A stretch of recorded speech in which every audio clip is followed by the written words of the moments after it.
Y'all should see it pop up. It's now live. Okay. Good morning, everybody. Good morning, everyone. We're going to get started. We had a wonderful session a little earlier with another one of our finalists, and we're going alphabetically. So we're with the next finalist. We're a minute or two early, but I want to give him as much time as we can. The first thing we're going to do is have our trustees introduce themselves to him. And what I did before was I went down my screen as they appear on my screen so we can get everybody. And I will do that again. Dr. Jones, we began with you. After that, on my screen shows Dr. Pickett and Trustee Robinson. Unmute. Is Dr. Jones on? She's talking, but I don't hear anything. Right. Something must have happened with her microphone. Trustee Jones, we can't hear you.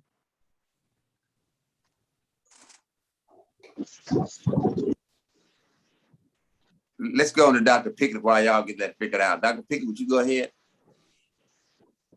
Sure. Hi, Dr. Smothers. I am Cherie Pickett, and I represent the 2nd Congressional District. I am employed with the Alabama State Department of Education, and I am a 99 graduate of Alabama A&M. Thank you. Good morning. Trustee Robinson. Good morning, Dr. Smothers. Chris Robinson, I'm secretary to the board. I'm employed by the Army Material Command, Department of Defense, senior HR specialist specializing in talent management. Good to see you and look forward to speaking with you. Likewise, pleasure meeting you, Trustee Robinson. Thanks. Trustee Williams. Trustee Frank Williams, managing partner for RML, which is an automotive group across the U.S. And it is a pleasure and a huge community leader in Huntsville, Alabama, Dr. Smothers. Thank you. It's a pleasure meeting you, Trustee Williams. Trustee Johnson Cole. Good morning, Tiffany Johnson Cole. I am a practicing attorney licensed in Alabama and Georgia and a municipal court judge. Great to see you this morning. Good to see you as well, Judge Cole. Thank you. Trustee Watts. Yes. Trustee Wayne Watts, Vice Chair of the Board of Trustees of Alabama A&M, Chair of the Search Committee. Thank you. Good morning again, Trustee Watts. Trustee Smith. Good morning, Dr. Smothers. I'm Austin Smith, a civil engineering major hailing from the capital city of Montgomery, Alabama, and I serve as the Student Government Association Executive President. Good morning again, Trustee Smith. Trustee Hackett.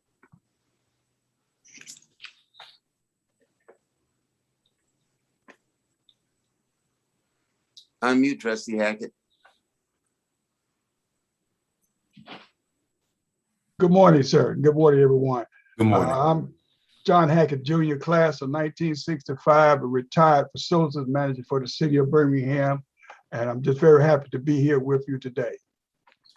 Good morning, and likewise, Trustee Hackett. Thank you. Trustee Harper. Good morning, Dr. Smothers. Trustee Ginger Harper, member of the Executive Committee for the Board of Trustees, serve as Senior Vice President of our private wealth group and retail franchise for Iberia Bank, which is a division of First Horizon. Thank you, Trustee Harper. Trustee Crumpton. Yes, Dr. Smothers, I'm the newest member of the Board of Trustees, and a pleasure to meet you and look forward to our interview with you this morning.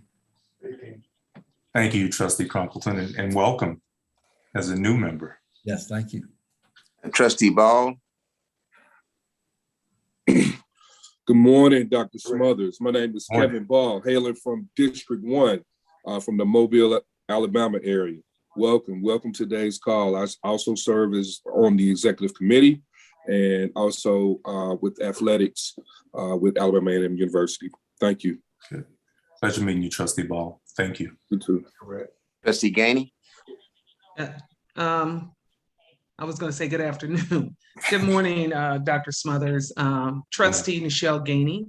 I am a alum of Alabama A&M, and I am a member at large trustee.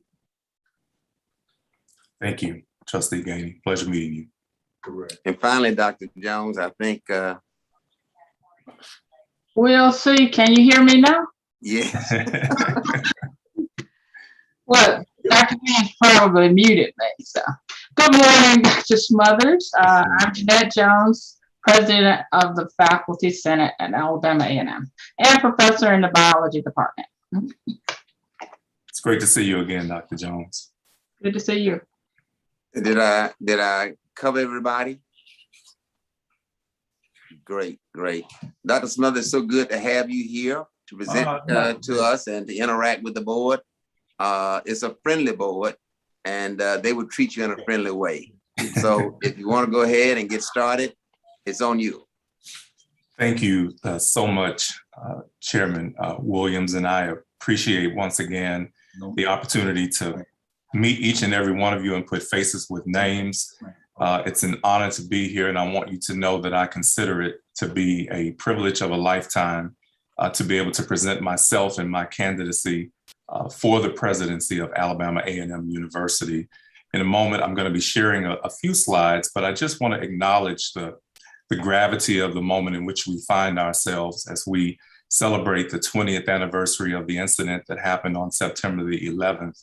I've been watching the news all morning, and I will tell you, as I have been praying for this country, its leadership with all of the crises going on, from the global pandemic to the situation in Afghanistan. And now, as we celebrate this moment, our world has definitely been through a lot. And I want you to know that as a board of trustees, that as I knelt this morning to pray, I prayed for you as well, because I know that you have a very, very important decision to make that will impact the future of Alabama A&M University today and going forward. And only God's grace and will can really intervene in situations like these. And I pray the best for each and every one of you. If you would go ahead and put up my slide presentation, we'll get through these slides, and then I'm excited to get back to entertaining your questions, which are so very important to me. I wanted to start today with just some familiar imagery for you all with your world-class marching band and your mantra that has worked very well for the institution: go start here and go anywhere. But I want to take our conversation to another level and talk to you about the competitiveness of AAMU. I've met with all of your constituency groups, and thank you for the opportunity to meet each and every one of them. And I think that there was a resounding, if you would, level of support for this notion of we want to see Alabama A&M University compete.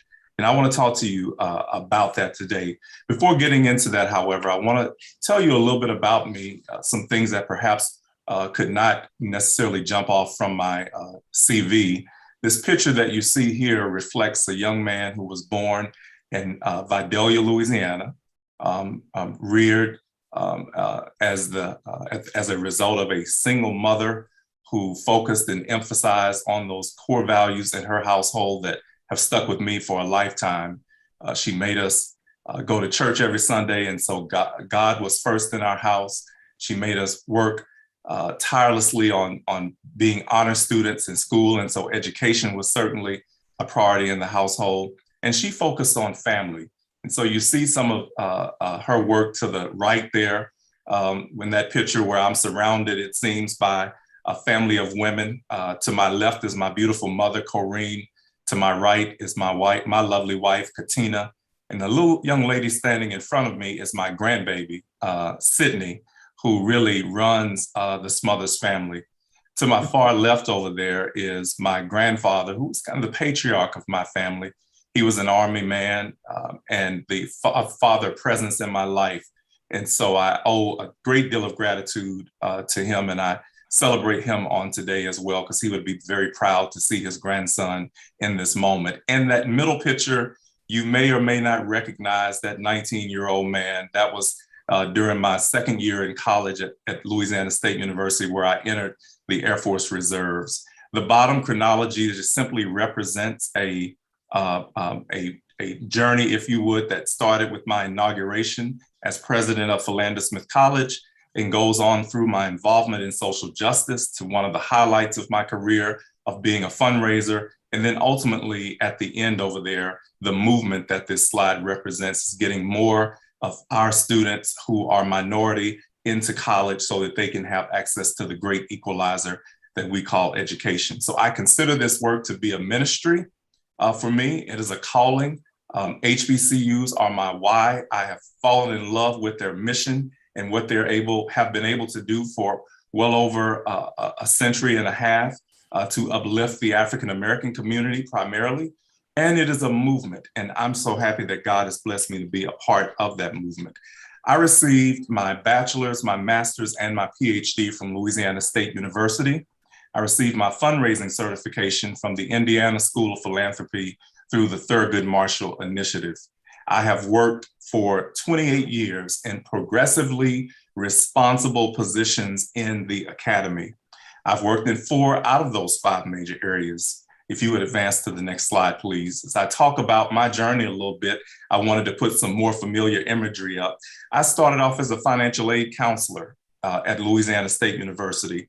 And so I know firsthand what it is like to talk to a family about affordability in college. I also know what it's like to talk to a family about not having the resources to go to college.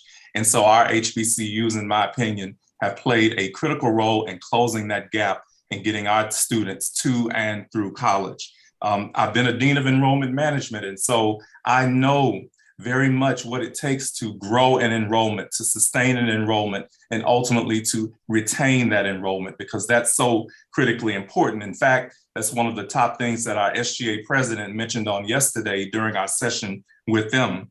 I have risen through the ranks of the professorate. I started off as an assistant professor, and I'm now a full professor. And so I understand what our faculty members are talking about when they talk about the importance of teaching, research, and service, and what goes on in that powerful transformation in the classroom. I've been there. I'm not just talking about it, but I have been there. And then finally, the 4th area that I have worked in is the one that perhaps gets most people excited, and that's the fact that I'm a fundraiser. I started off as a grant writer, and then I moved into the VP for Advancement position. And so my work at LSU, which is an 1862 university, I spent 10 years doing critical work there. I moved to Langston University, which is another HBCU and a sister 1890 institution to Alabama A&M. And it was there that I built my fundraising track record and started that journey. All of these things that I've shared with you, however, really don't compare to the giant that I have on the screen right now. And I want to celebrate his legacy today as well. Many of you all were a part of that legacy, and that is that of Dr. Hougini and his wife, Abigail. From enrollment growth to investments in human capital, to increased alumni giving, to a successful capital campaign, to new buildings, as you see on the left. His legacy, of course, will be remembered by all of us today and into the future of this great institution. Next slide, please. And so as we talk about this competitiveness agenda and where your constituents have said they would love to see Alabama A&M go, I thought that I would share with you some of the prevailing themes that are going on in higher education today.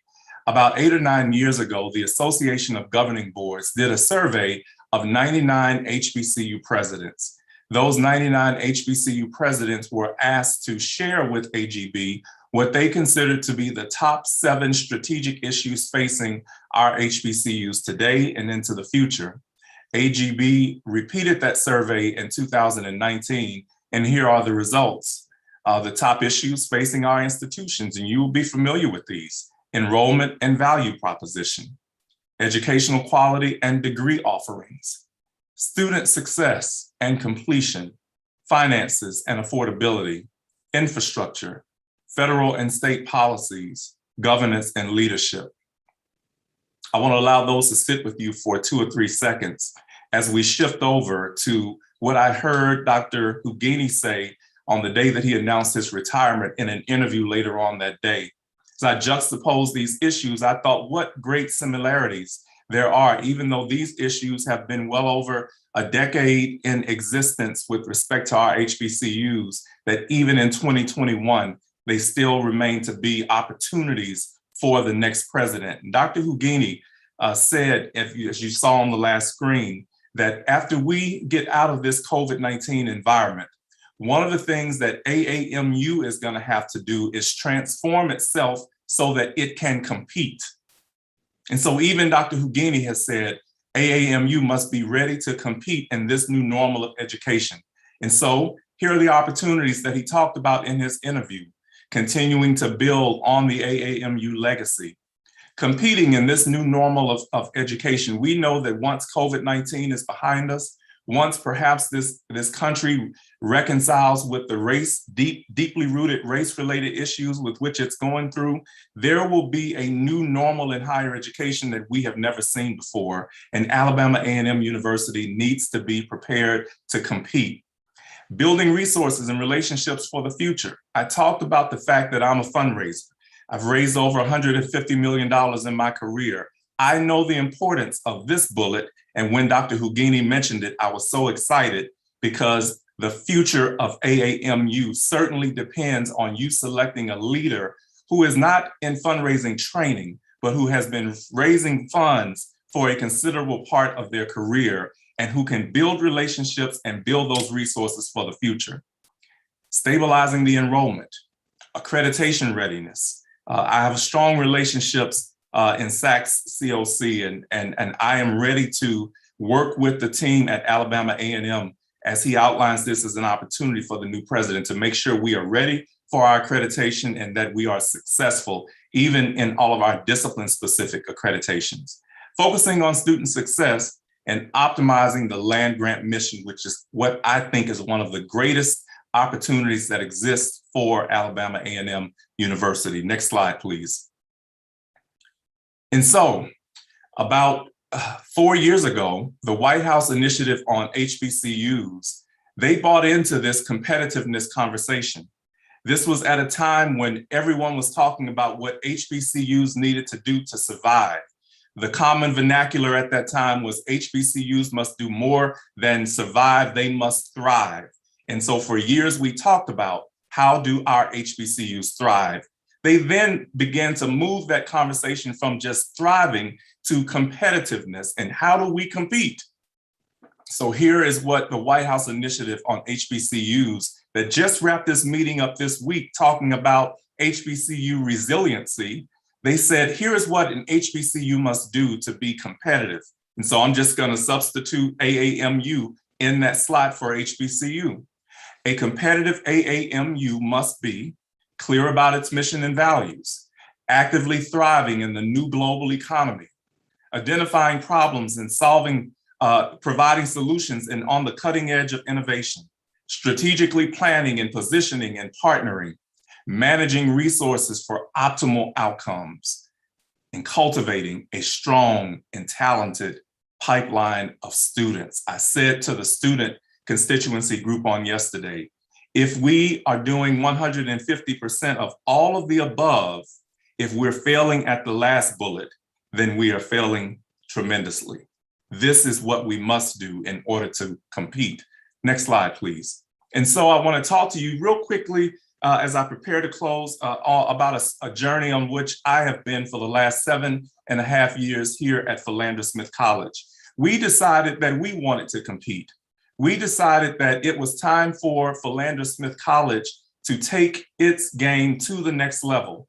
And so we created a vision, and I've shared with you a snapshot from that vision, that PSC, like a nation as a whole, has reached a fork in the road. One path leads forward towards new heights and greatness, the other path toward mediocrity.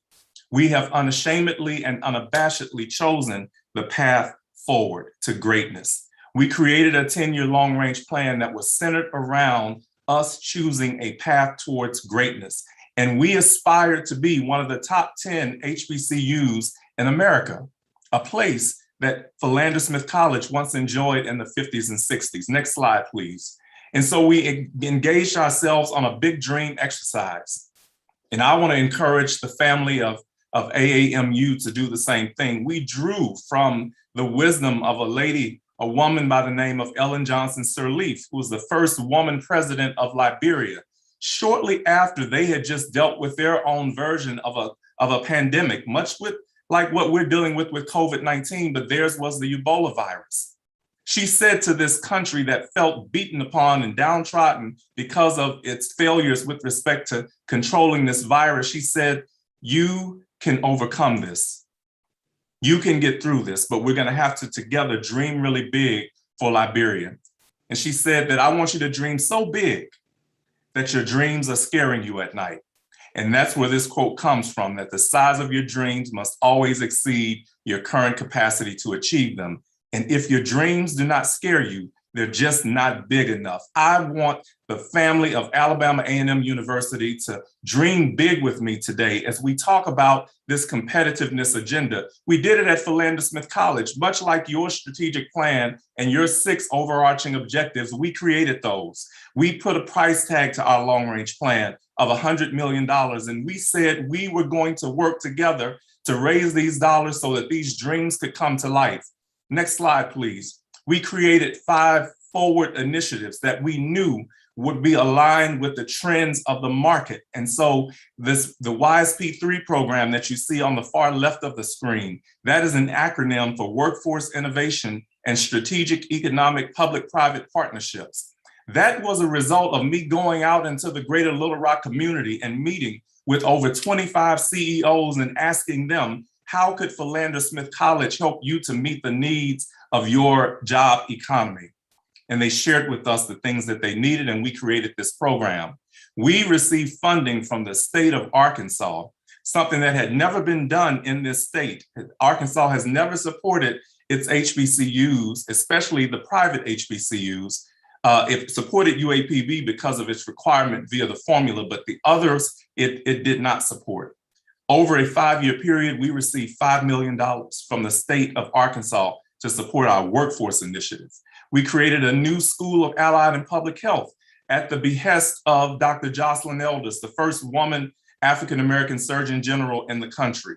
She said to me, Roderick, if you don't get our students into nursing and allied health, you are going to be left behind. And so we created that program, and we have raised millions of dollars as a result of it. And we're getting ready to get this program accredited right now, today. We created a teaching excellence task force that allowed us to tap into the strengths of Philander Smith College as being one of those institutions that was initially founded to train good teachers and to train good preachers. Resultantly, we have been re-accredited, and we have also garnered a significant fiscal support for this program. We have the only certificate in cultural competency in the state of Arkansas. We bring teachers from all over this state to get trained here at Philander Smith College. Our Culture Transformation Task Force was a crown jewel of our experience because we declared on the front end that if we were going to accomplish these goals, that we had to declare war on toxicity in our culture. And there are elements of toxicity wherever you go, but the acknowledgement of that toxicity is the first step to overcoming them. We did it, and we did it well. And then finally, we created a summer bridge program. That program has resulted in significant outcomes for the college because we took the student who presented to us with 2 or 3 needs of remediation, and we gave them a chance. We spoke life into those students. We put them with the faculty members who could give them the intensive, intrusive instruction that they needed. We wrapped them around with those services that they needed to be successful. And resultantly, these students are now graduating in 4 years and some even less. Next, not next slide. I want to touch, if you would go back, touch real quickly on the values on the right-hand side. As we did all of this, we created a set of timeless human values that we wanted everyone in our community to subscribe to. Respect for self, respect for others, respect for the college, leadership, scholarship, service, and spirituality. All of these things came together to make for a beautiful tapestry associated with this big dream exercise that we had at Philander Smith College. Next slide, please. And so resultantly, 4 or 5 years later, Philander Smith College became the flagship HBCU of Arkansas. The United Negro College Fund designated us as the fastest growing HBCU among all of the 37 UNCF private institutions. We were ranked, so you think about that initial aspiration of being ranked in the top 10 in different categories. We were ranked number 7 among HBCUs by US News and World Reports for the highest 4-year graduation rate. That is significant. Next slide, please. And so I ask you today, members of the Board of Trustees, as I have asked all the other constituency groups, are you ready to compete? Are you ready to take Alabama A&M University to new levels of competitiveness? And in this word cloud, I asked each of the other constituency groups to find themselves, to find where they can capture and grasp some of these keywords and associate them with the competitiveness agenda. How do we compete? How do we compete? Next slide, please. I close out today with these last 2 slides because these are things that I want you to continue to monitor. And on the bottom part of the screen, you see the American Recovery Act and a piece of legislation that was passed by Congresswoman Alma Adams and Congressman French Hill called Ignite HBCU Excellence Act. This act is going to be key because even if President Biden's infrastructure plan does not pass at the level that he wants, there is considerable traction for this act to pass, and it is focused on HBCU infrastructure and also creating centers of excellence at our HBCUs. As we think about how we're going to optimize Alabama A&M University's land grant mission, I see a significant and key opportunity here for us to create one of these centers of excellence. We know that the Association of Public Land Grant Universities has a strategic outlook on where they see the 1890s going. And I'm looking forward to having that conversation with you, as well as keeping our focus on the general premise that our mission is tied to teaching, research, and service, or students, our community, and our world. That is where Alabama A&MU must step up its game if it is going to compete and go to the next level. Next slide, please. So in your profile, here is what you said you wanted in your next president. You said you wanted a president who had a proven and experienced track record. I present myself to you as that candidate today. You said you wanted a president who was a servant leader and a fundraiser. I am a servant leader. My track record shows that. And I have raised over $150 million, and I have built hundreds of relationships that have resulted in additional resources for my institutions. I present myself to you today, trustees, as that candidate. You said you wanted a president who would champion the mission of Alabama A&M University.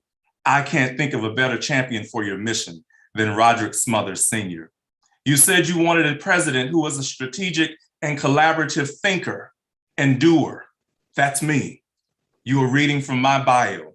You said you wanted a president who was a team builder, a role model, a strategic planner, who had high standards, who was visionary and transformative. I present myself to you as that candidate. When your founder, William Council, was thinking about what this institution would look like almost 150 years ago, you're getting ready to celebrate your sesquicentennial anniversary. It took strategic leadership on his part to work across the aisles to make sure that Alabama A&M University was founded. That leadership is what you find in me, as I have had to do the same thing in the state of Arkansas, working across the aisles. And ultimately, we have raised millions of dollars to fund our programs and initiatives as a result of that work. I bring that to you today as the candidate that you said you wanted in your next president. Next slide, please. And so I say to you, how do we compete? Are you ready to compete, members of the Board of Trustees? I believe you are. And I believe that I am your next president to take you to new levels of competitiveness. I'm ready to begin this partnership. My wife, Katina, and I are ready to come and continue the legacy that Dr. Hugini and his wife, Abigail, left for this great institution. It is all on you now. And that's why I said earlier, my prayers are with you because I know that this is a very critical moment in the history of this institution. Thank you so much for allowing me to share this part of my vision for the future of Alabama A&M University. Mr. Chairman, I'm looking forward to now entertaining all of your questions and having a mutual exchange here with you today. Thank you, Dr. Smothers. Our trustees will be asking you questions and dialoguing with you, but I've got two profound questions to start this process. Which is better, the better burger, Burger King, a McDonald's, a Wendy's? And what is the better pizza, Papa John, Pizza Hut, or another? Oh, wow. That's a tough question, Mr. Chairman. I would say that Burger King is the better because they allow you to have it your way. And I believe that as we step into this new normal of higher education, we have to meet students where they are, give them education the way that they want it. If not, we're going to fall behind. Which is the best pizza? I want to say Papa John's, since you gave that as an option. Now, here's why I say Papa John's, because Papa John's, in addition to the pizza, they have a dynamic salad bar, and you can go in and fix your salad the way that you want to accompany your pizza. So it gives you a healthy option, and they give you the pizza, which is sometimes cannot be as healthy, but I like Papa John's. Okay, thank you. Members of the board, would you go ahead and begin with your questioning for Dr. Smothers? Dr. Smothers, Trustee Williams. Hello, Trustee Williams. Very impressed with your presentation and your research and what you have done with your personal career and your family and your history. I really want to focus on some of the things that you have done, but some of the things that you could probably give us insight to. As a president and the next president, how do you believe that the next president, as far as the culture that exists in HBCUs from the president through his cabinet, and the character of that president will affect fundraising, community, how communities see our institutions, and what have you walked into, have you seen that has caused us not to be at the table because of the culture or the character our presidents have or don't have? Thank you, Trustee Williams, for that question. I want to share with you an experience that I had when I became president of Philander Smith College, and it speaks directly to what you have outlined in your search profile as the attributes that you want in your next president. I believe that leadership makes the difference. Leadership is everything. When I arrived to Little Rock, Arkansas, I went to one of the major foundations here, and I asked that foundation for $1 million gift. It was because of some work that had been done prior to me. The foundation head said to me, hey, look, we're very interested in helping Philander Smith College, but we have noticed that over the past few years that the institution seems to not be able to get its leadership act together. You've had 3 presidents in the last 4 years. And so we want to see how long you are going to last. And we want to do some more studying on your legacy before we give you this $1 million gift. I thanked that foundation, and I left knowing that the door was not closed totally, but it gave me a sense of understanding of the landscape of fundraising in the state of Arkansas. This applies to the entire country, I believe, and specifically to our HBCUs, that as we think about our leaders, their character, what they bring to the table, their leadership journey, we need to know that philanthropic America is watching us. And in many times they are watching us closer than we think they are watching us. And so leadership is so critically important, Trustee Williams. And I will tell you that 4 years later, we got the gift. However, that foundation continued to watch us. And then once that foundation gave, then other foundations began to follow suit. And so success begets success. And I would say that is going to be so critically important for Alabama A&M University as it thinks about its journey ahead with competitiveness. Your president and your leader is going to be key. As you think about this capital campaign that Dr. Hugeni said that he would love to see the institution launch as it approaches its sesquicentennial. Leadership is what will make the difference. No one's going to give to an institution that is that is perceived to be unstable because they don't have a strong leader. And so I'll stop there and would love to talk to you more. As you know, I get excited when you start talking about resources. But that is so critically important, and we don't, as HBCUs, pay enough attention to that. Thank you. You're welcome. I have a question next. Trustee Frank, were you finished with your questions? Yes, Trustee Gainey, I'm good. You can go. Okay, so good morning, Dr. Smothers. Good morning, Trustee So Gainey. much about your presentation definitely excited me. I love the fact that you used a quote from President Sirleaf, the first female African president.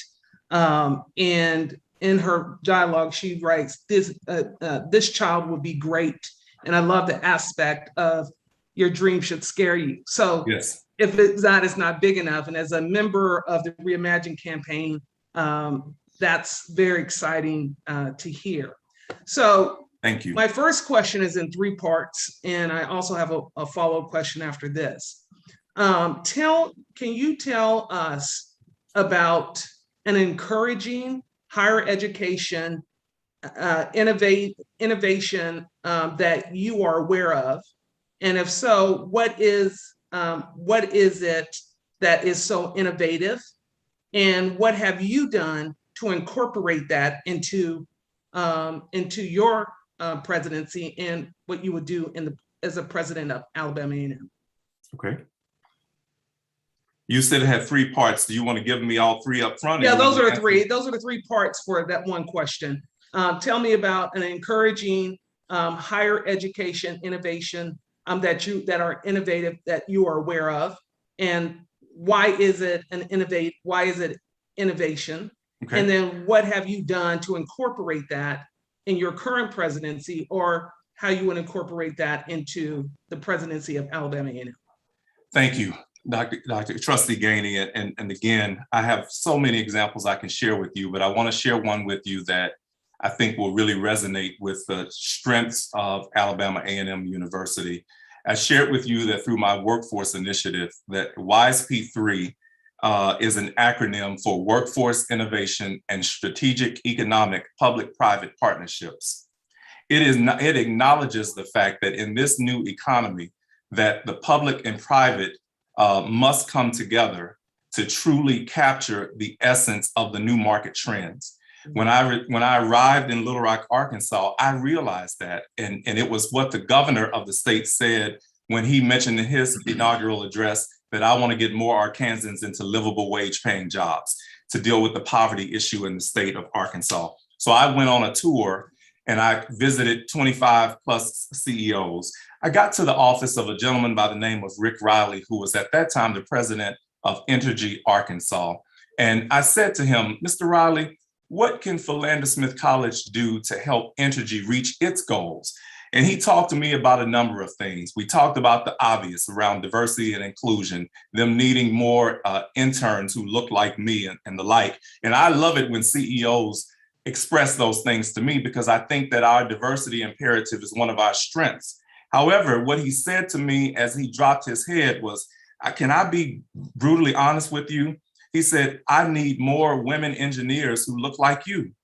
And he said, in the state of Arkansas, it's just simply not producing them fast enough. In fact, no one is producing them. He said, can you do that for me? And I looked at him and I said, I don't know, but let me go back and meet with my faculty members and my board, and I'll get back with you. Came back to my faculty members, and they were excited about the opportunity to create a minority engineering program that focused on women engineers. I went back to Mr. Rick Riley and I said, guess what? We can do it. I said, we're a small state private institution. We don't have to go through the bureaucracy that normally an institution would have to go through to build a new program. We're ready to do this. We just need one thing from you. We need resources to hire a few faculty members, and we need scholarships for our students. And he said, well, you got it. He said, I want to endow your first professorship so that you can get this program fast-tracked. I say that that's innovative, Trustee Gainey, because of the courageous moves that it takes in order for an institution like a Philander to do something like that, to step into this space of creating a new program that is aligned with the market trends, because the market CEOs have told you that that's what we need. As I look at Alabama A&M University, and the tremendous opportunities that exist in the city of Huntsville being where it is in the STEM economy, what's going on with the new Space Force and the opportunities there. I see AAMU's president going out and meeting with the leaders in the Huntsville community and coming back with the courage to the faculty and community of scholars to say, you know what? We may have to rethink this academic program, or we may have to consider this new academic program. It may scare us right now. In the words of Ellen Johnson Sirleaf, it may be a bit scary right now, but it is that big, scary dream that's going to get Alabama A&M University to the next level of competitiveness. And that's the innovative part of it. Many folks don't look at innovation in that way, but I do, because at the end of the day, it's all about competitiveness. Yeah, I like that. And so leading to my second question. Okay. Yeah. Thanks for that. You asked, are you ready to compete? In the chanting of our 2020 SWAC championship football team, we ready, we ready, we're ready. So my next question is, how important is the success of an athletic program to a university, and how important is it for you personally? And thank you again, but we are singing from the same hymn book today, Trustee Gainey. I think it's critically important. I think that our student athletes, like the president, like the other administrative officers, are true role models for our students. I'm currently a member of the Council of Presidents for NAIA, which is our athletic association here in Arkansas. And I've been on that council now for the last 4 years. We have this program called Characters and Scholars.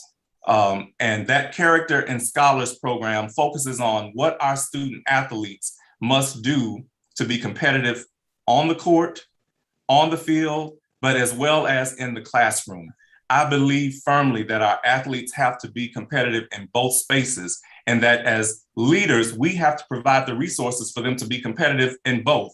And so if we're providing state-of-the-art football equipment and state-of-the-art basketball equipment, then we have to provide our faculty members with state-of-the-art lab equipment and state-of-the-art instructional equipment to make sure that they are also competitive in the classroom. And our coaches and our ADs must hold them to that standard, because at the end of the day, all of the other students are watching them. Little Johnny from the community who's in the 3rd grade is watching the Alabama A&M football player saying, I want to be like that football player one day. But when little Johnny is looking on, I also want him to see that in order for me to get there, I got to do my reading, writing, arithmetic, and math. Because in order for me to be successful on the court, I've got to be a good thinker. And on the field and on the court, strategies also require good critical thinking and problem-solving skills. We have to make those connections if indeed we're going to be successful in that category. So I think it's critically important that our athletes are up to that par and held to that standard. I agree too. So that was my final question. Okay. And definitely enjoyed your presentation. So I'll now give it back to the chairman. Thank you, Trustee Gainey. I enjoyed your questions. Thank you so much. Dr. Smothers, Chris Robinson. Hello, Trustee Robinson. Yeah, there's a big difference between the university, A&M, as well as where you are. And would you agree that it's apples and oranges? Yes or no? Yes. Okay. And so are you ready to leap into this bigger institution, understanding that there's no cookie cutter? Okay. I like your presentation. I like for the things that you've done with your vision for that particular area. That's a different population. That's a different culture. That's a different location. And so let me just get right to it.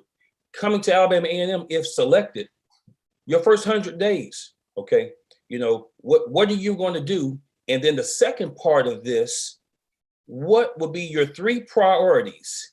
If we greet you on the first day and we're riding up in that elevator to the penthouse, I want to know what those 3 priorities are. So let's talk about your first 100 days, what you will do, and then talk about the 3 priorities in the elevator speech.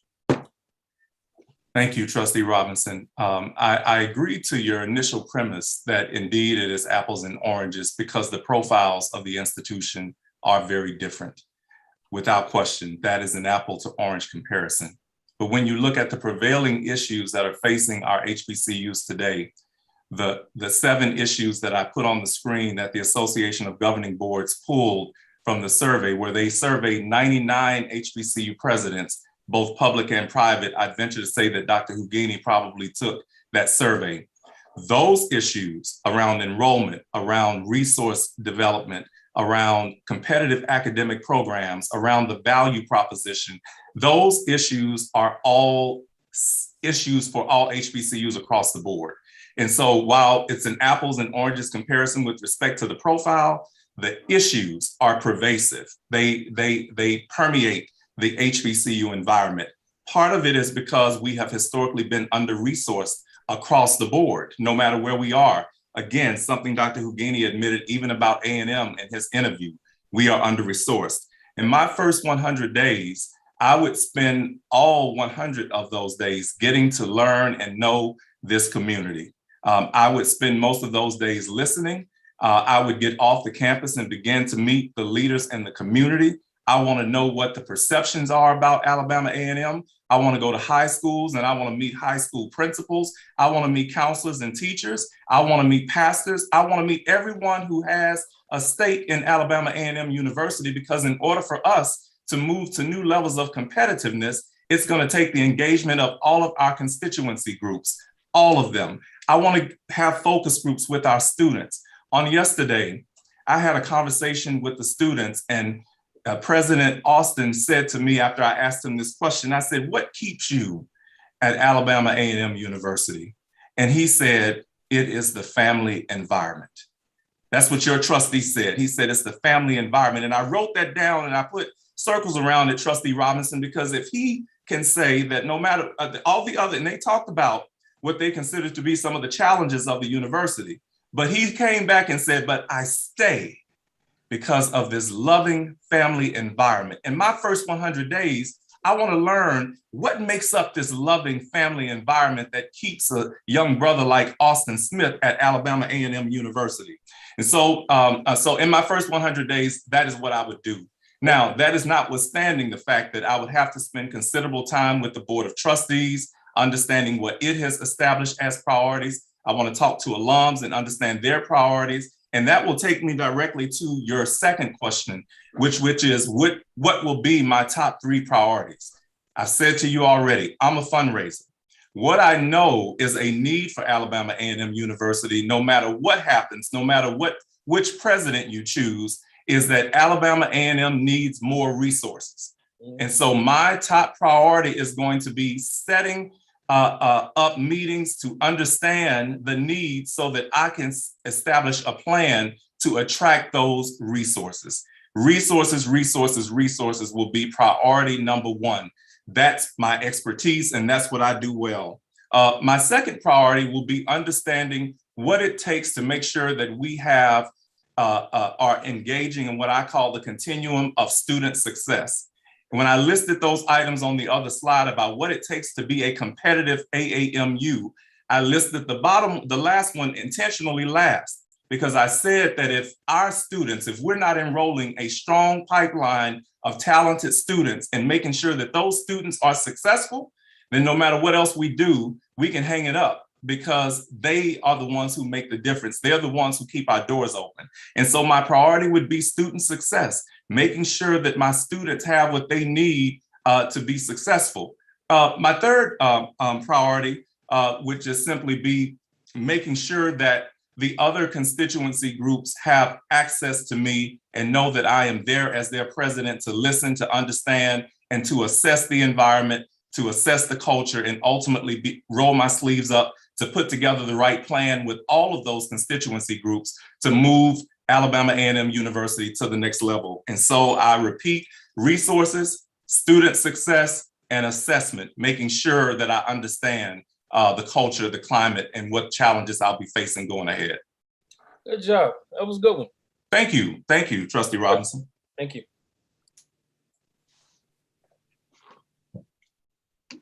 I guess I'll jump right in. This is Trustee Tiffany Johnson Cole. You've talked about the Dream Big and the Big Dream exercise.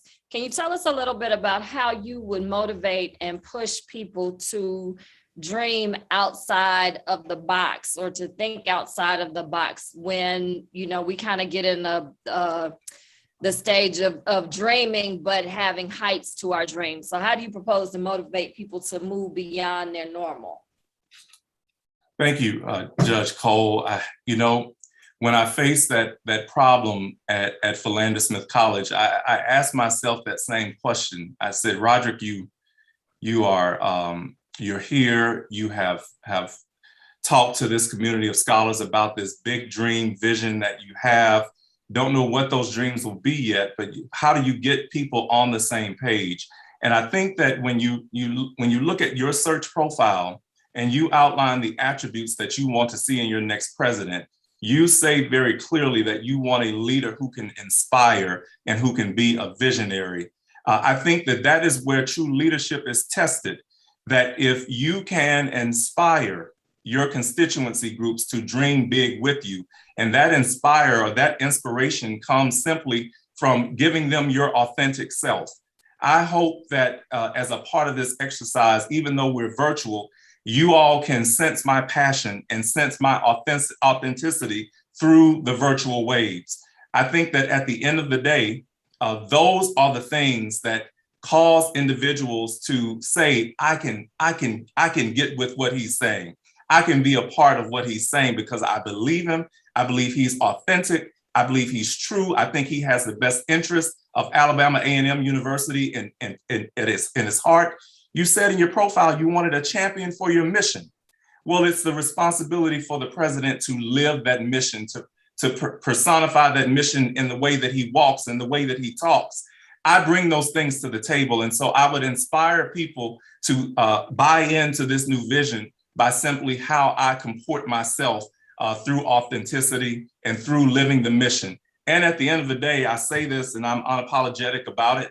I am a man of God. I believe that when you are called to a work, many people don't understand why you are successful. They don't understand why detractors have been moved out of your way. But it is because the hand of God is working ahead of your work. And so when I believe and I know that God is also helping me with this inspiration. And as I lift his name up and as I lift up the name of Alabama A&M University, I believe that the right people will be drawn to this vision. And when they sense my authenticity and my genuineness, they'll buy into it. Thank you. One other question. Okay. Leaders are sometimes called to make difficult, unpopular decisions. Given the current climate and social media, sometimes leaders find themselves in a position to choose between making a decision that will preserve their likability or making one that will adhere to their responsibility. Can you please tell us a time where you had to make an unpopular decision and include in your response the outcome and how you navigated to bring people on board with you? Absolutely, Judge Cole, and I will just draw on the most recent one. I shared with you all in my cover letter.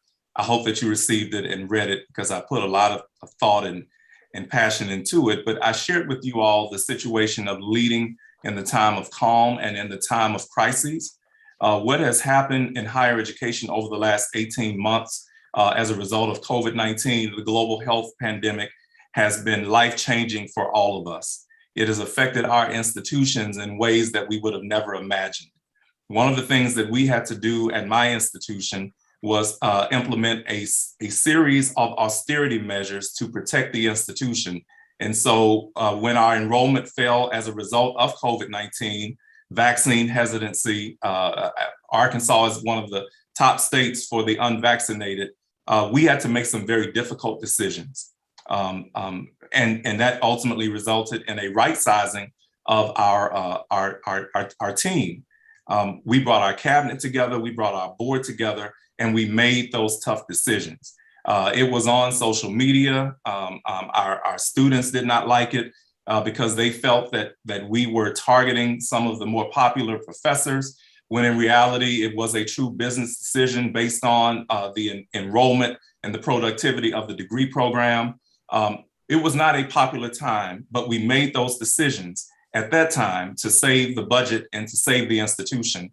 Now, 18 months later, we're finding that that right sizing exercise worked very favorably for the institution. Whereas 2 years ago, we had a $36 million debt portfolio.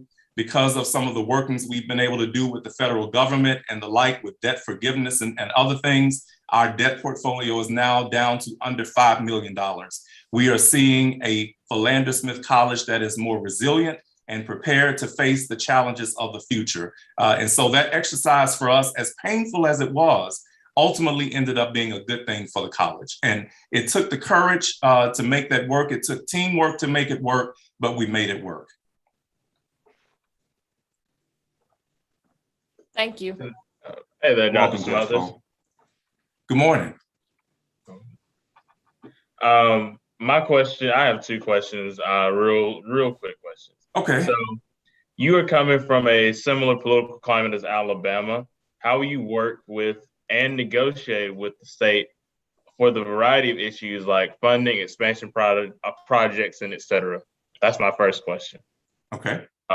My second question, we as a university have sometimes subscribed to this is an HBCU mindset where we limit our potential and customer service. Will this mindset continue under a Smothers presidency? If not, what is your plan to improve it? I wrote those down, President Austin. Smith, you're known for asking good questions. So let me address your first question first about the political climate and the priorities therein. You're right. Arkansas and Alabama are a lot alike with respect to the political climate. And I realized that very early on when I started my presidency at Philander Smith College, but I did not see that as a deterrent.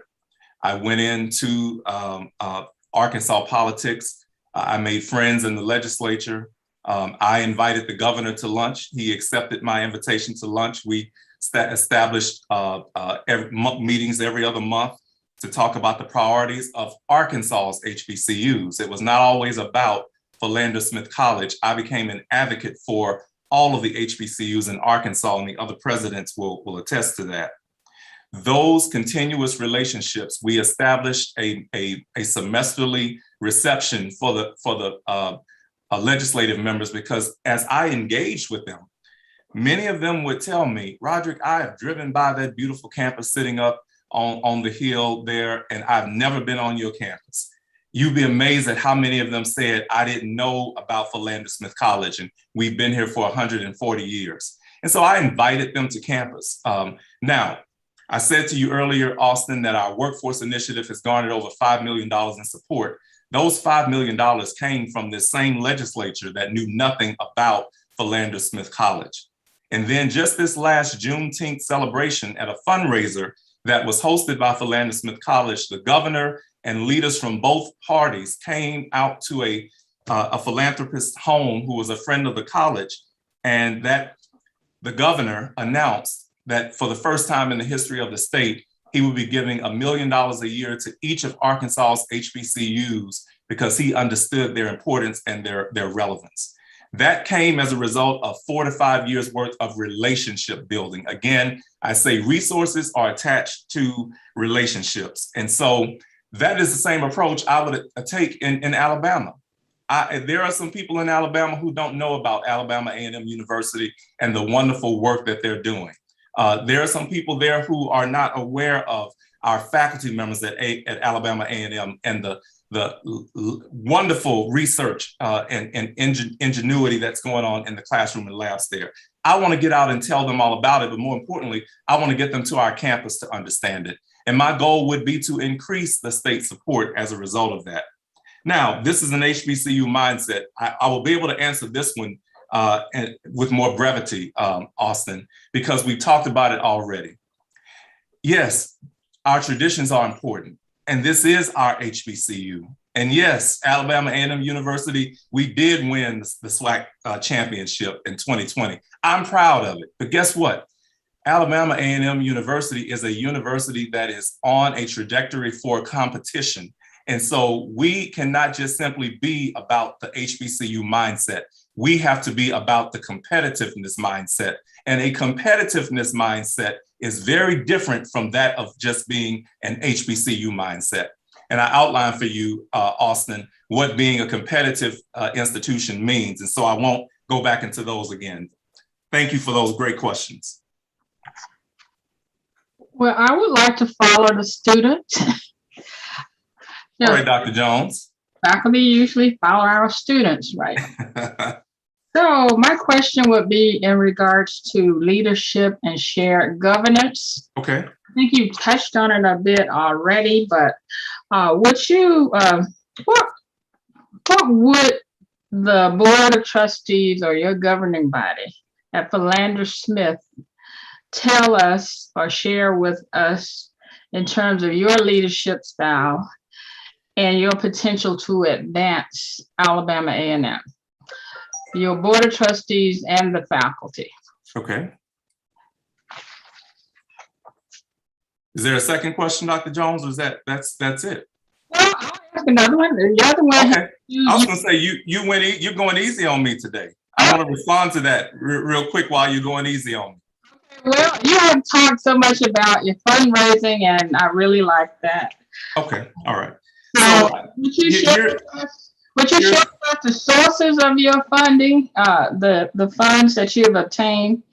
And especially, I would like you to comment about your engineering, the funding that you received for engineering program. Okay, sure.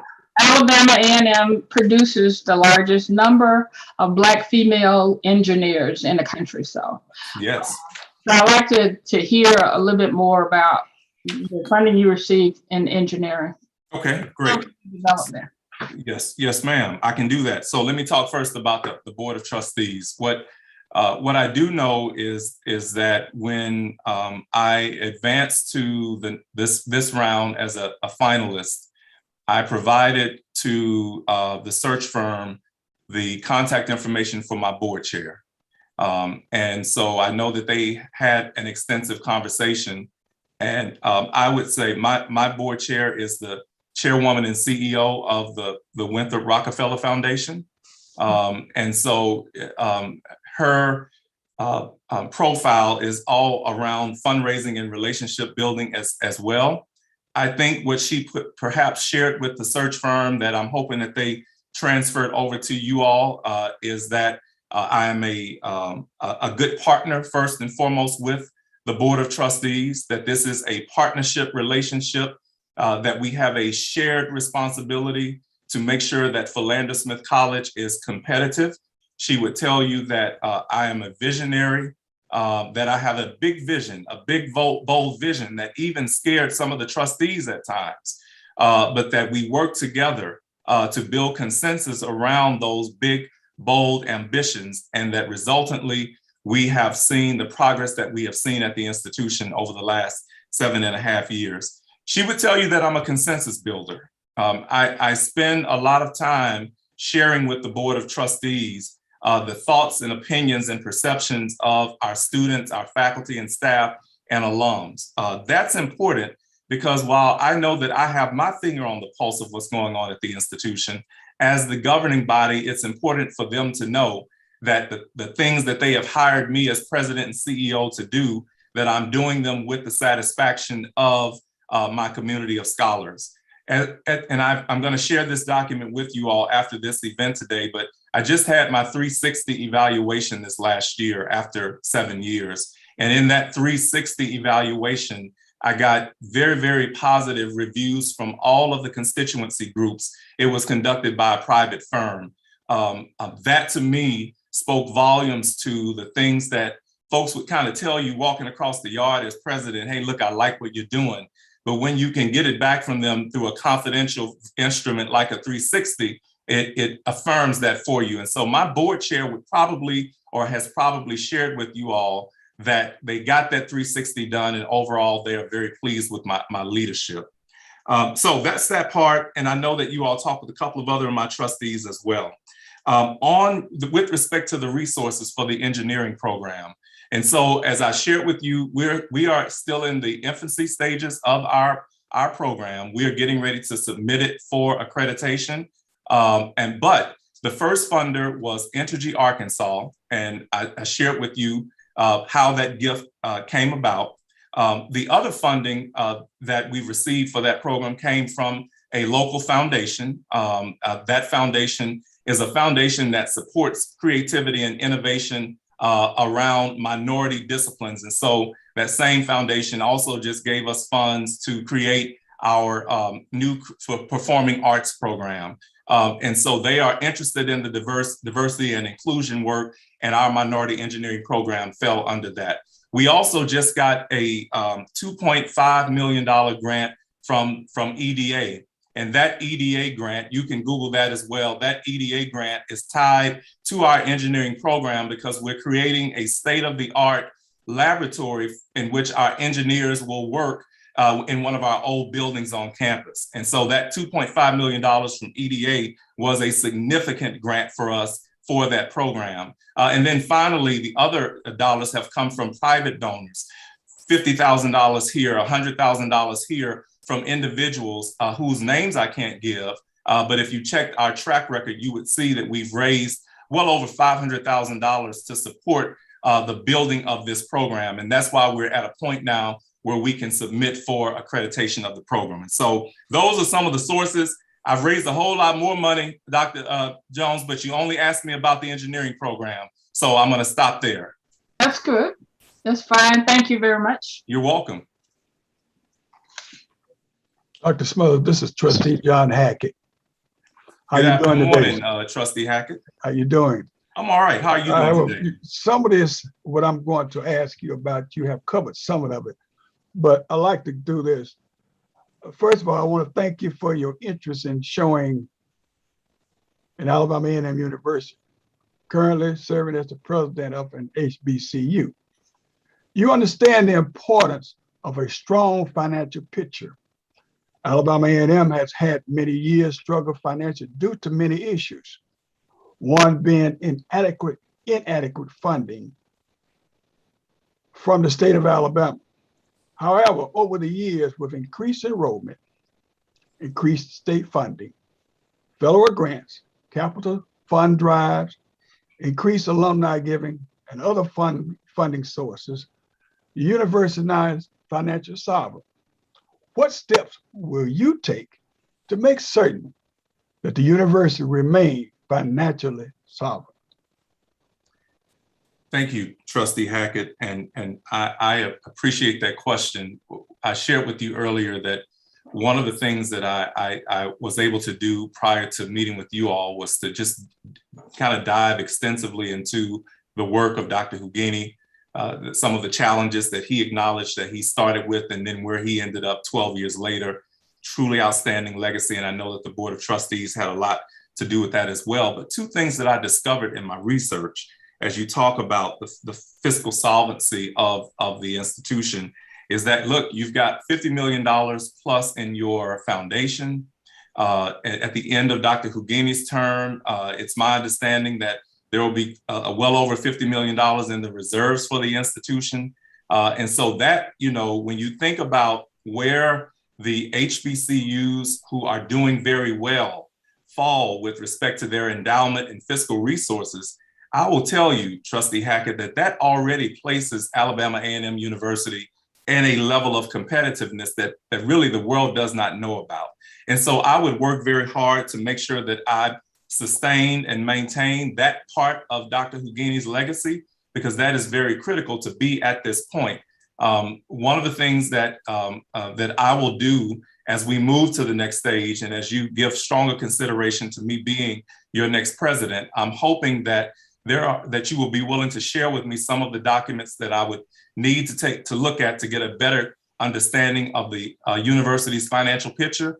I've looked for some things out there in public space and have not been able to find them. But those documents, conversations with the Board of Trustees and other constituencies would help me to get a better understanding of our financial picture and our financial soundness. And so how do you build on that? You launch an aggressive agenda to bring more resources in. And that multi-million-dollar campaign that would be affiliated with your sesquicentennial anniversary, I would become your chief champion for raising those dollars. And so you talking about new levels of competitiveness. When I was meeting with the faculty the other day, they talked to me about an elevation in Carnegie status. Well, in order to elevate in Carnegie status, in order to take our athletic game to another level, in order to take our research game to another level, it's going to take more resources.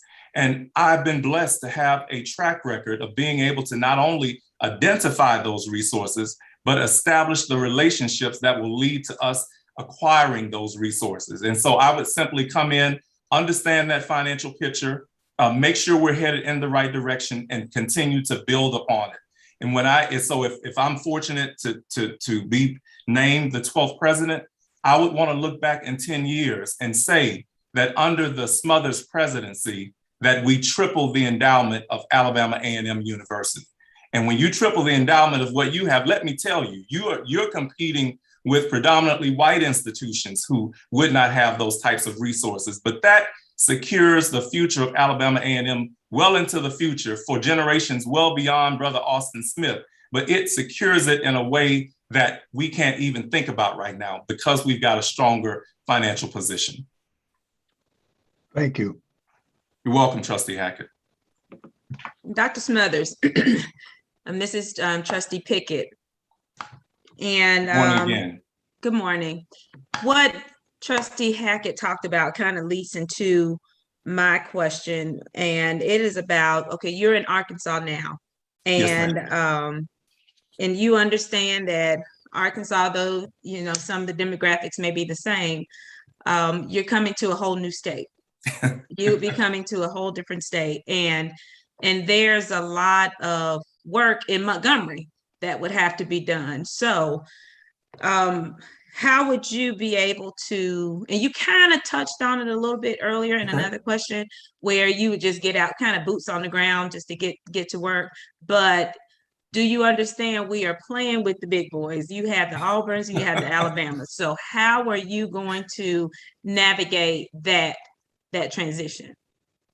Yeah, I appreciate that question, Trustee Pickett. And I will tell you, so during my 10 years at Louisiana State University, which is, again, an 1862 land grant institution, we played with the big boys in Louisiana quite a bit. And our work there resulted in significant outcomes. When I was at Langston University, one of your sister institutions, another 1890, we played with the big boys in Oklahoma City.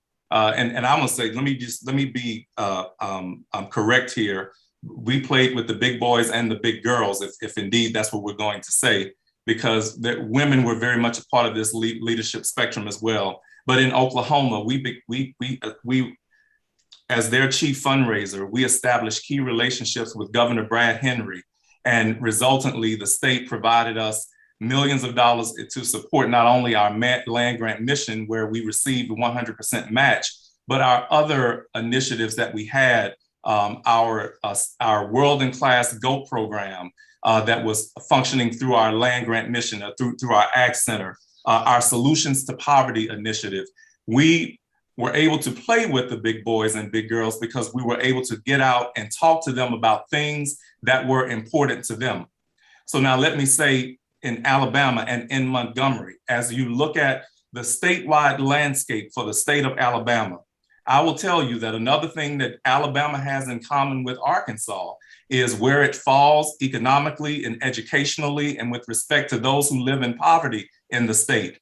A strong and competitive Alabama A&M University that has really realized and is optimizing its land grant mission understands that it is its responsibility to help solve the educational challenges of the state of Alabama, to help solve the poverty challenges of the state of Alabama. And so poverty, education has no respect for person or color. And so when you go and talk to the big boys about the issues that they are finding in their churches and their communities and how Alabama A&M University can help them to solve those problems, then it's a different conversation. And so that is how you have a conversation with the big boys. It is with talking to them about common problems that permeate race and ethnicity and the like. It's about the big problems that ultimately will lead Alabama to being a more competitive state.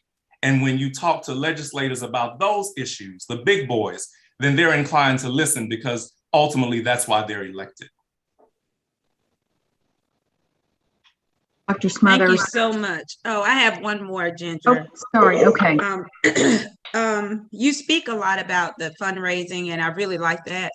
But you speak of donors sometimes, but I want to make sure that we are not just getting donors, we're looking at partnerships, because donors could be, even though we like the one-time gifts, we'll take them, but we want those partnerships so that they're looking at Alabama A&M as an investment. So it's not just them just giving to us for one event, but just being a partnership. So can you speak of some of the partnerships that you have with constituents? Absolutely, Trustee Pickett, and I will tell you, you're talking my fundraising language, because there's only one type of donor that is better than a donor. And you know what type of donor that is? A repeat donor, right? And so in the world of fundraising, that is our ultimate goal, is to make sure we have developed relationships. We like to call it friend raising. Because when you're raising friends, it means that there is the suggestion that a friend is going to be with you for the long haul. And so when you're developing those relationships, it's important.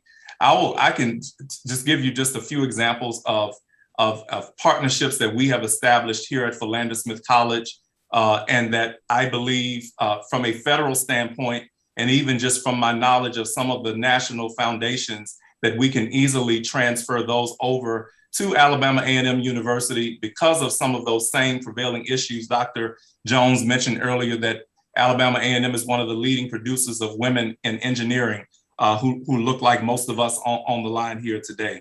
And so, for example, here in Little Rock, there's a foundation called the Wingate Foundation. The Wingate Foundation has been a supporter of Philander Smith College for at least 6 of the 7 years that I have been here. But that has been, we've received well over $5 million in support from the Wingate Foundation. They were interested in, Dr. Pickett, the fact that we took young folks from the African-American community who did not always have the best ACT or GPA, and we gave them an opportunity. Now, it didn't mean that we weakened our student profile, but it meant that we understood that in Arkansas, that the average ACT score for an African-American kid is just a 16.5. And the average GPA for a Black kid graduating is a 2.7. The Wingate Foundation was interested in the fact that we address those kids. And so they've given us continuous support to do that work. We've gotten continuous support from the Lilly Foundation, which typically is likes to address issues related to the community and civic engagement and religion. We just got a $1 million grant from the Lilly Foundation to work with small churches in the greater Little Rock community. Well, Philander Smith College was founded to train good preachers and teachers. So that was our ability to build on our mission, but that was the 5th grant we have received from the Lilly Foundation while I have been here. And so those are just a couple of examples. And I have, you know, when I was talking with the students there the other day, one young lady asked me, a graduate student, she was very interested in social justice. And so I was immediately drawn to the reality that if Alabama A&M University does not have a social justice focus or program, which I know there have been some initiatives there that would draw your students to it, this would be a great opportunity to create a Center for Social Justice and go after funding from the Lilly Foundation or from one of the other foundations with whom I have, the Kresge Foundation, to get support for that. So I got all types of ideas turning in my head, Dr. Pickett. I'm just waiting on you all to hire me so I can get to work. There's money out there to be gotten for Alabama A&M University, and I don't want to see you continue to leave this money on the table. Dr. Smothers. Yes. This is Trustee Crunkleton. And while we're on the topic of money, I wanted to ask a question related to our reimagining Alabama A&M. Okay. Under that that program, we've got about 66 different initiatives that are going to require the raising of about $750 million.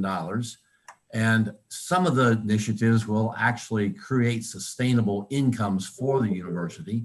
Okay. I'm wondering, this is kind of like a double checking sure question. Are there any of those initiatives that you would not support? Well, Trustee Crunkleton, I would say, no, there are none of the initiatives that I would not support. It is the reimagining, Alabama A&M initiative. And so I would not question the work that focus group or that committee has done. I have been looking specifically at some of the initiatives around cybersecurity with the new FBI headquarters being not FBI headquarters, but the new FBI focus there at Redstone Arsenal. And the fact that opens doors for all of our students in all majors to be involved with respect to research and internships and getting reciprocal funding from the FBI, who has stated publicly that they want to work more strongly with HBCUs. But I also shift over to other federal opportunities that I know are primed for the taking with respect to a $750 million goal around innovation and creativity and reimagining, Trustee Crunkleton. So, yes, I would support all of them. There are 2 or 3 things that I would want to add to that initiative that I see as opportunities for Alabama A&M University. The price tag does not frighten me at all, because I know at the end of the day that there are federal dollars in many of the Department of Defense agencies, in NSF, in the Department of Energy. We are leaving those dollars on the table as we look at what the Biden administration has declared through the HBCU White House initiative, that they want these agencies to at least dedicate 5% or more of their budgets to partnering with HBCUs. Many of these agencies are not partnering with HBCUs at all. And so it takes having the relationships, working with your state senator to challenge those agencies to look into some of the creativity and innovation that's going on at Alabama A&M University. Trustee Crunkleton, I know I've given you far more than what you asked me for in that question, but I love the fact that the Reimagining Alabama A&M University initiative has set some initiatives and have assigned a price tag to it, because that's half the battle. It's easy identifying the funding, and believe it or not, it's even easier going to get those funds, especially when you have relationships and have individuals who can open those doors for you. I would imagine, Trustee Crunkleton, that you could open some of those doors for us.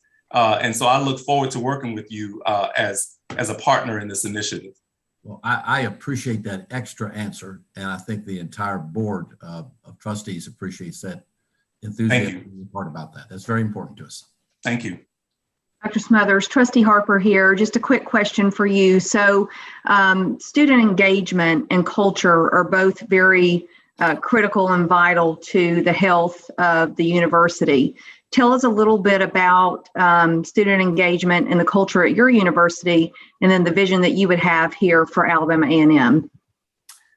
Thank you very much. I am probably most proud of some of the student engagement work that we've been able to do here at Philander Smith College. I shared with Trustee Smith and some of the student leaders that one of the things that I implemented at the onset of my administration was what I call a seat at the table initiative.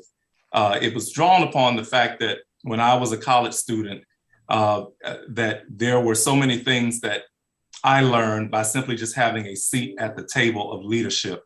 And so I created an initiative here where every month we meet with the executive committee of our Student Government Association to talk about the challenges and opportunities that we can work on together as a team here at Philander Smith College. That has resulted in a student body that is more aware of what's going on in our environment. But more importantly, they are empowered and emboldened to take responsibility for those challenges and to do what they can do about it to solve them. I want to give you something just as simple as keeping the campus clean. I'm big on grounds beautification. I believe in curbside appeal, because when folks ride by your campus, they need to say, there's a beautiful campus. I want to go see what they've got going on over there.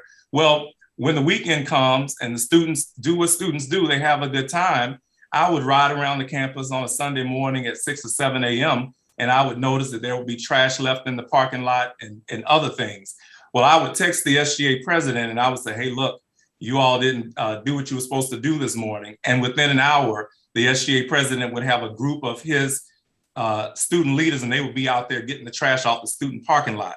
I use something as simple as the trash in the student parking lot to say that it didn't stop there, that those responsibilities were heightened and elevated. And it was all because of our student engagement initiatives. And so I'm a student-centered president. I work for the students, and I want my students to know that as I work for them, that my only goal is to make sure that they embody the mission and can go out and live that mission out as productive citizens in the world. At Alabama A&M University, I will tell you, I'm very impressed by your student body and its leadership. As they shared with me on yesterday, what some of their key challenges were with Alabama A&M University, I thought, Trustee, that, wow, what a great opportunity for student engagement. At the top of the list, Mr. Austin listed, for example, that retention was one of their top priorities. And I thought, wow, who better to help retain students than their fellow student peers and colleagues? So that's a critical role for students in the student engagement continuum. The second item on their list was infrastructure on campus. They were concerned that we have some buildings on the campus of Alabama A&M University that need a little love, that need some attention. Well, what better way to engage those students than to have the student government to do their own version of a walk-around checklist and partner with the Vice President for Fiscal Affairs and Administration to create a punch list that we can work on together, and then even perhaps hire some students to help us to do some of these programs, as many of our students are looking for work study. And so student engagement is so critically important to me. I have so many ideas that I can work with the students there at Alabama A&M University to take that engagement to the next level. And as you know, an engaged student makes an engaged alum. And so when they become alums, we won't have to worry about them not giving back or not contributing to the institution, not mentoring or opening doors because they've been an engaged student leader going along.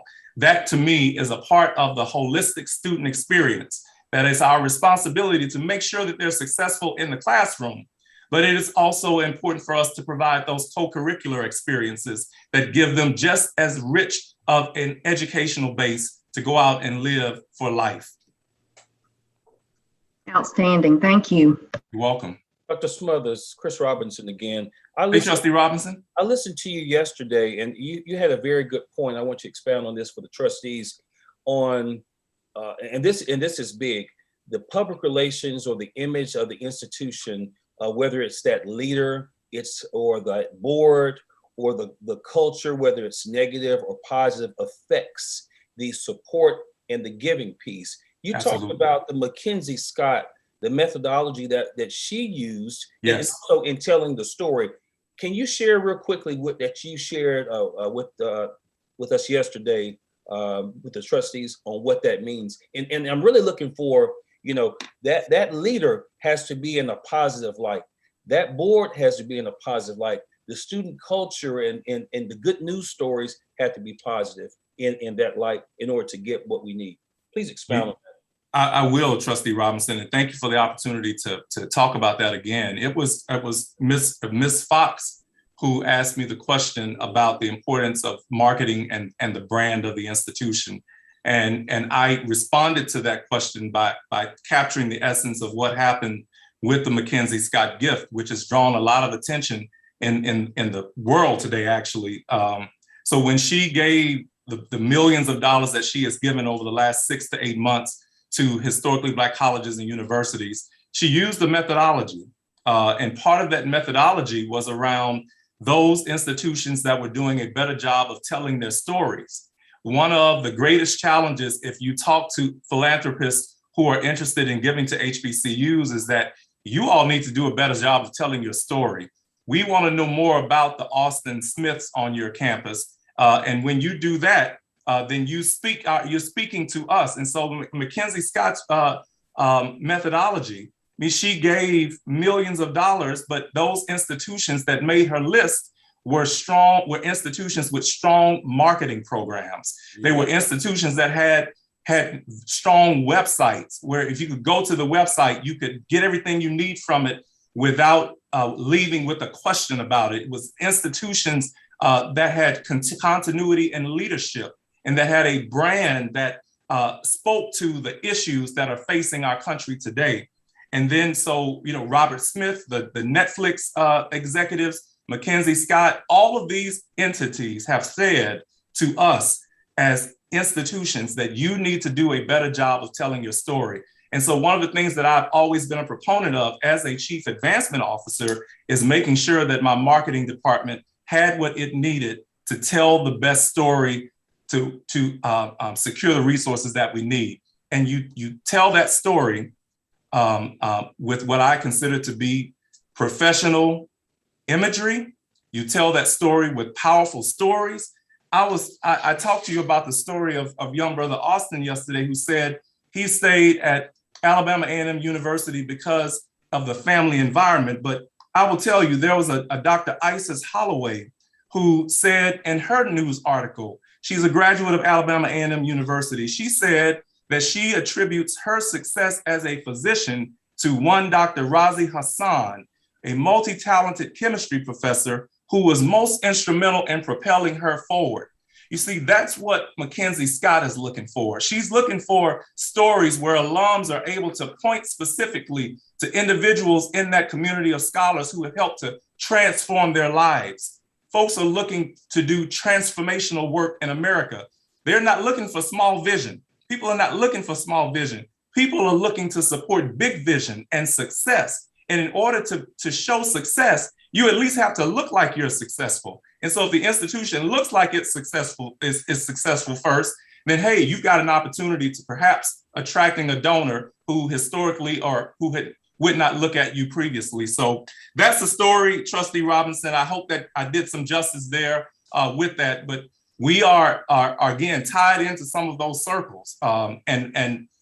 If you name me as your next president, I guarantee you that we will do the things that will attract a Mackenzie Scott or the next Mackenzie Scott. It could be Alice Walton from the Walmart family, who is looking for opportunities to support historically Black colleges and universities. And I know what she's looking for because I'm here in the state with her.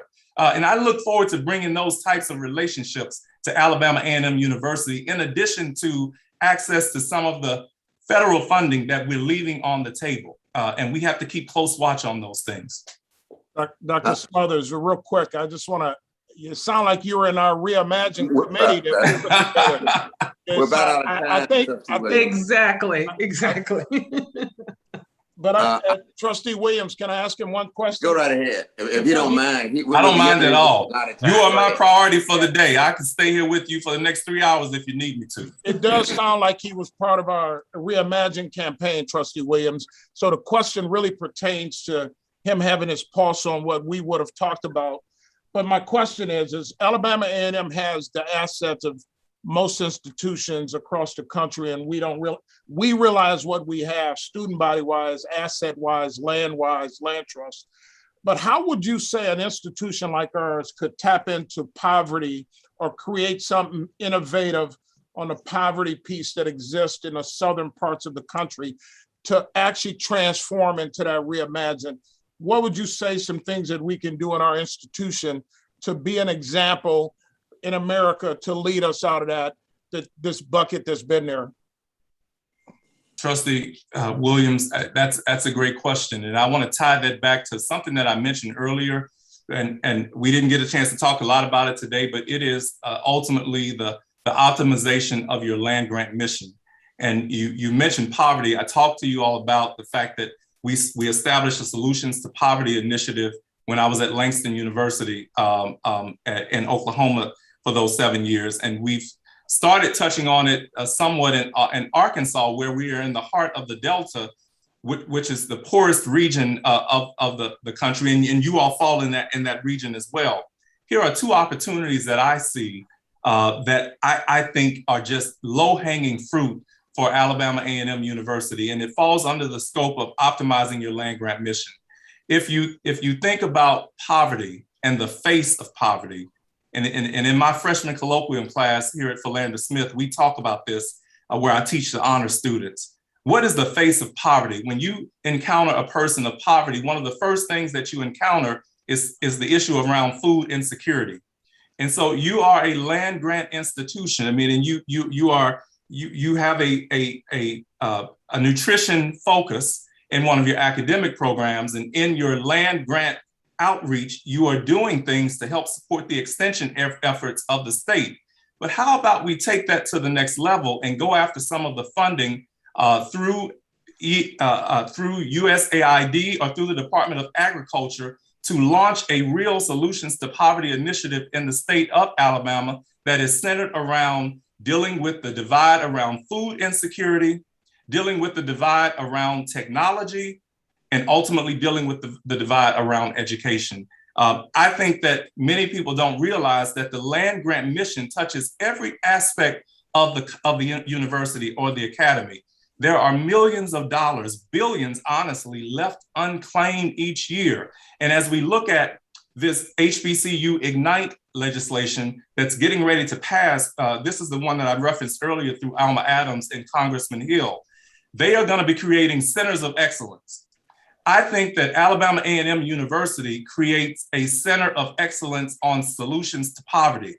I think that if you intertwine technology and innovation to that and how you bring people in the state of Alabama up out of poverty, I think that you're going to have to open a few more bank accounts because you won't be able to hold all the money that we could receive to support that mission that's all tied to our land grant mission.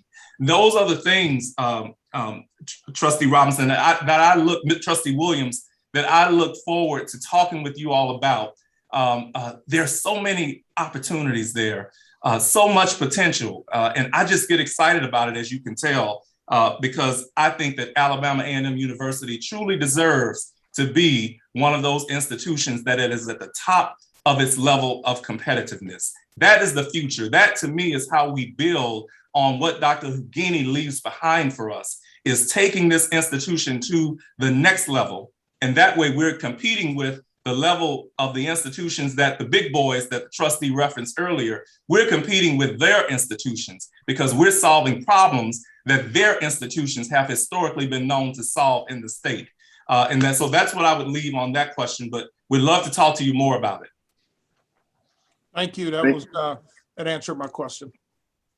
Thank you, Dr. Smothers. I appreciate you going beyond time with us. I do have a question that I wanted to have you address. Absolutely, Mr. Chair. We have identified a student with a drug problem on campus. Okay. How are we going to approach that? And the University of Alabama has a drug and alcohol recovery designated campus. What will you think about Alabama A&M being a drug and alcohol recovery designated campus? Mr. Chairman, I love it. I love it because as we as a nation come out of COVID-19 and over the last 18 months, one of the things that we have seen is the significant increase in the number of mental health related issues that our students are facing. And many times when you begin to peel back the onion around those mental health related issues, they self-medicate. Students self-medicate. I mean, staff members, faculty members, even at some institutions, they are self-medicating because of the issues around their mental health problems. And so I would say that I would be open to it because it gives us an opportunity to, again, address one of those key challenges facing this country. So you're talking about the ability to set the institution apart. Just like I talked about poverty, just like we know that education is a big issue in the state of Alabama, Alabama also has a big issue with heroin and opioid use and abuse, and it is an issue that is not going away.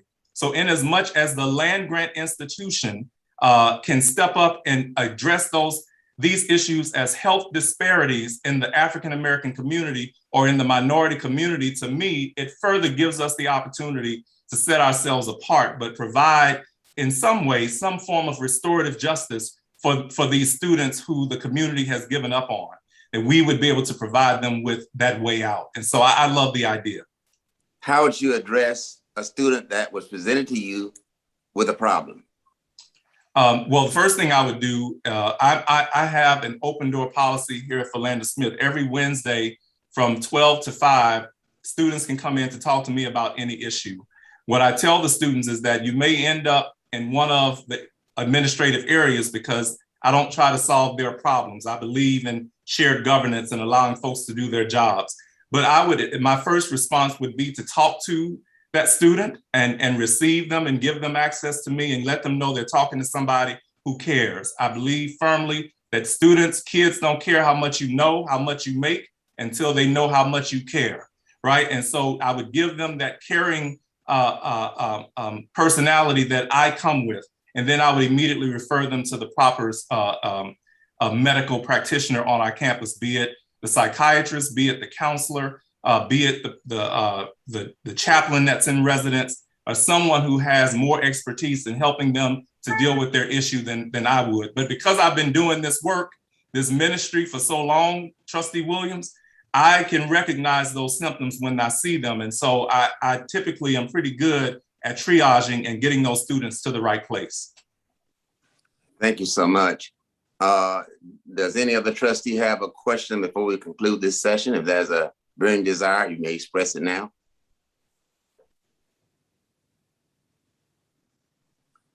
Dr. Smothers, thank you so much. You have a closing statement beyond what you've shared. You may do that. And Okay. after that, then we'll end this session. Thank you, Trustee Williams. And again, thank you, members of the Board of Trustees, so very much for giving me this opportunity. As I said, it's truly an opportunity of a lifetime to be able to compete for the presidency of Alabama A&M University. I'm intrigued by everything that this great institution has going, and I would love to be your next leader to take it to the next level. As I read through your history, I noted that when William Council was initially trying to work both sides of the legislature to make sure that this historic institution was founded, he encountered some problems. He encountered problems on the left and he encountered problems on the right, but he did not give up. I want you to know that today, Alabama A&M University, you represent William Council's wildest dreams. And today, I am inviting you to join me on another dream exercise that will take you beyond the dreams that even William Council had for Alabama A&M University, that we would take this historic and this great institution to new levels of competitiveness to ensure it into perpetuity. I would love to be your next president, to help you to get there, to partner with you to get there. So thank you so very much for this opportunity. And I look forward to getting a call here in the next day or so, letting me know that you have selected me and we can go after some of these resources that the institution I know desperately needs. Thank you so very much. May God bless and keep each and every one of you, and may God definitely bless and keep the great Alabama A&M University. Thank you so much, Doctor. Thank you. You're welcome. This concludes this session.